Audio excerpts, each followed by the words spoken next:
Sud Radio, la radio du rugby. Le conseil de classe.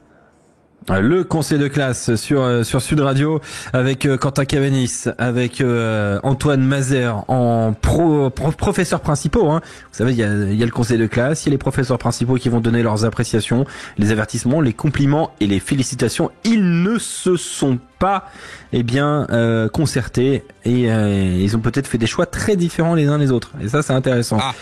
Quand il y aura deux clubs pour une seule appréciation, il y aura un proviseur. Le proviseur, il est là, il surveille, il parle peu, il surveille, mais s'il faut trancher, c'est lui. Et le proviseur ce soir, c'est le gagnant du Qui je suis, c'est Clément Combe. Bonsoir, monsieur le proviseur. Bonsoir, monsieur Priam. Belle victoire au de l'affiche. Ah non, très belle victoire. Non, c'est moi le héros de l'affiche. S'il te plaît, respecte-moi. Antoine Mazer qui s'est beaucoup pas imposé ce soir, mais qui a commenté, deux très beaux matchs. Alors on attaque tout de suite par les avertissements. Bonsoir. Là, je vois vos regards, vous êtes en train de vous dire, tiens, il y a eu un désistement. Pas faux. Avertissement. Il nous envoie un message depuis l'au-delà. Dis pas n'importe quoi. Si vous regardez ça, je dois sûrement être mort. Fais chier, merde, putain, qui sait se faire foutre. Je sais pas qui est derrière tout ça, mais ne faites confiance à personne. Avertissement à Montauban. Antoine Mazer, pourquoi Montauban ? 9e défaite en 10 journées. Avant-dernier, un match qu'il fallait surtout pas perdre face au Dacois s'il voulait espérer toujours de venir titiller Biarritz et Soyaux Angoulême et même Valence Roman. Là, ils s'enfoncent. Ils sont à 3 longueurs de cette équipe de Biarritz et du SA15. Ça commence à faire trop. On a senti un contexte totalement hostile à Pierre-Philippe Lafont et au staff un petit peu de cette équipe de Montauban. Ça fait trop et malheureusement, on est obligé de leur mettre un avertissement ce soir avec une nouvelle défaite en autant de matchs à Sapiac. Ça fait beaucoup. Monsieur le proviseur, vous n'interviendrez pas sur ce choix-là, puisque Quentin Cavanis est d'accord avec Montauban. Bah oui, je suis d'accord. Évidemment, je suis d'accord. Quand tu vois que tu perds à domicile alors que tu joues ta survie, que là, en plus, c'est face à un promu, que c'est ta 9e défaite sur les 10 derniers matchs. Voilà, je pense que ça fait beaucoup et que là, Montauban est en très très très grand danger et que finalement, comme l'année dernière, va peut-être falloir compter sur un super Jérôme Bossuel en fin de saison pour essayer de se sauver, mais que ça va être très très chaud pour les Montalbanais et je suis très inquiet pour cette équipe. Ouais, Montauban, franchement au bord du gouffre et nos pensées à ce supporter qui a été victime d'un malaise semble-t-il cardiaque dans la tribune principale. Nous n'avons pas de nouvelles. Il avait été semble-t-il stabilisé suffisamment pour être transporté à l'hôpital. On espère que tout va bien pour la famille du supporter et pour l'ensemble des supporters de l'USM Sapiac. Place aux compliments. T'inquiète, je t'aime. Compliment. Tu es mon âme sœur. Non, j'ai eu une vision de mon âme sœur, elle ressemble pas à ça. Y a pas que le physique dans la vie. Il y a eu des années difficiles, c'est sûr, mais je suis heureux. Et ça, c'est grâce à chacun de vous. Je suis le plus chanceux des hommes. Béziers, Quentin Cavanis.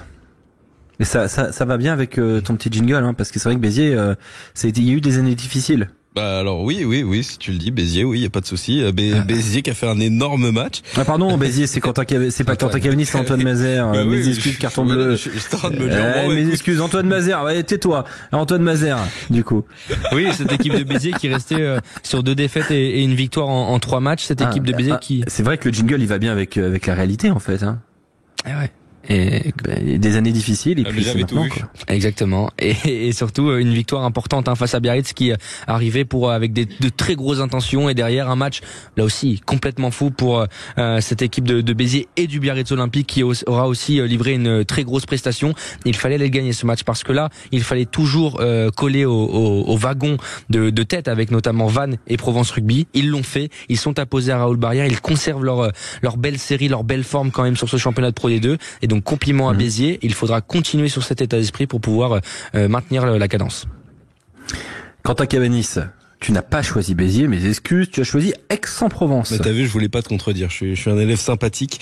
J'ai choisi Aix-en-Provence parce que aller s'imposer dans la forteresse d'Aurillac, c'est toi qui as employé ce mot forteresse, c'est toujours extrêmement difficile et Aix-en-Provence qui s'impose et qui grâce à ce succès reprend quasiment la tête de cette Pro D2 et voilà, je pense que c'était important de souligner cette belle prestation à l'extérieur pour les Aixois. Et voilà, monsieur le proviseur Clément Combe, il faut faire un choix. Qui mérite le plus les compliments entre Provence Rugby et Béziers? Au vu du choix, moi je dirais Provence Rugby. Je comprends et je soutiens l'argumentaire de Antoine, mais aller s'imposer à Aurillac cette saison, seul Vannes l'avait fait. Provence Rugby est la deuxième équipe à s'imposer à Jean Alric. C'est une tâche extrêmement difficile, donc compliment à Provence Rugby. Compliment à Provence Rugby, c'est le choix. Béziers n'aura donc pas de compliment ce soir, c'est le choix dur, mais c'est le choix du proviseur Clément Combe. Place aux félicitations. Alors comme ça, vous aimez vous battre? Et vous gagnez? Il n'y a jamais de vrai gagnant. Félicitations. Vous êtes un cadeau du ciel. Ce terrain était à l'abandon, vous lui avez redonné vie. Et là, aurons-nous besoin de l'intervention du proviseur? Félicitations à Dax, Quentin. Félicitations à Dax, évidemment. Le promu qui va aller s'imposer face à une équipe qui pouvait sembler être un candidat, un rival pour le maintien, mais Dax visiblement a d'autres ambitions que jouer le maintien, et ce succès à l'extérieur leur permet encore de rêver au top 6. Ils en sont vraiment très très proches. Ils continuent de très très bien travailler. C'est vraiment peut-être la surprise de cette saison, les Dacois, et c'est pour ça que je tiens à les féliciter, parce que encore une fois ils nous ont montré que en jouant on peut aller chercher des beaux succès. Aujourd'hui ils ont été chercher une victoire à l'extérieur. Voilà, c'est pour ça que je voulais féliciter cette équipe dacoise qui est aujourd'hui remontée à la 6e place du classement. Ils font leur entrée dans le top 6. Antoine Mazer, rapidement, tu valides. Je félicite Dax et je félicite également Quentin pour l'argumentaire. Voilà, tout est dit. Félicitations aux Dacois. On a donc, monsieur le proviseur qui a dû trancher sur les compliments. On a donc en félicitations Dax, en compliment Aix-en-Provence, en avertissement Montauban. Voilà donc pour le conseil de classe de cette 24e journée de Pro D2. Est-ce qu'on est d'accord pour dire que c'est une des plus belles depuis le début de la saison? J'ai l'impression que c'est unanime, mais j'ai juste envie de vérifier. Elle était fantastique. C'est fantastique. Faudrait que je vérifie ça. Je pourrais pas le vérifier aussi vite. Je ne sais pas s'il y a une journée aussi serrée sur l'ensemble des résultats. Il y a eu peu de matchs avec beaucoup d'écart. Hein. Le match avec le plus d'écart, c'est ce soir, 10 points. Non, il y a même pas 10 points. C'est Montauban-Dax, il y a à 4 points. Ouais, c'est Montauban-Dax, 4 points d'écart, et Béziers-Biarritz, 4 points d'écart. Sinon, il y a Aurillac-Provence, 4 points.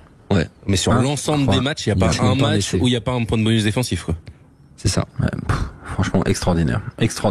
Il y a pas les mots, extraordinaire. Cette journée. Le classement à l'issue de cette 24e journée, Quentin Cabanis. Vannes est leader, égalité avec Béziers. Ensuite, on va retrouver Aix-en-Provence à la 3e place, puis Mont-de-Marsan, Nevers et Dax. Brive est 7e, ensuite Colomiers, Grenoble, Agen, Aurillac, Valence, Romans, Soyaux, Angoulême et Biarritz sont 13e et 14e avec 44 points. Ensuite, on va retrouver Montauban 15e avec 41 points, puis Rouen 16e avec 35 points. Merci d'avoir été avec nous sur Sud Radio. Le rugby revient demain dès 15h jusqu'à 23h. Merci à Antoine Mazer, Clément Combe, Quentin Cabanis, à Rémi Mességuier, à vous au 0826 300 300, vous qui êtes toujours plus fidèles à Sud Radio Rugby. Très belle soirée.